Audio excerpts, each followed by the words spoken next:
Hey everyone, welcome back to the channel. In today's video, I'm going to show you exactly how to download the HyperX Cloud 2 firmware or software in 2026. So first of all, to begin with, the HyperX Cloud 2 does not use full feature softwares like the newer models, but it does support firmware updates through the official tools. So first of all, you need to open your web browser. Over here in the search bar, you need to search for this URL.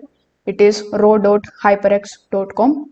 Now, when you are here on this particular page, you just have to scroll down a bit, and here you will see the option of download the beta and download Nginity. So here click on the option of download beta.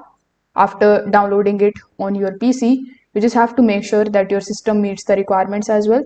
Usually a Windows PC is needed for this particular update.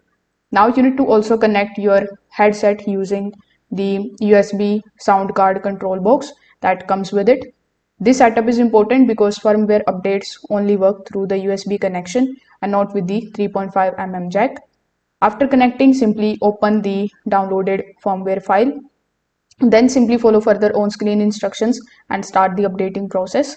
Do not disconnect the headset during the update as this can cause the issue. So if this video helped you out, make sure that you like this video and subscribe to the channel. Thanks for watching.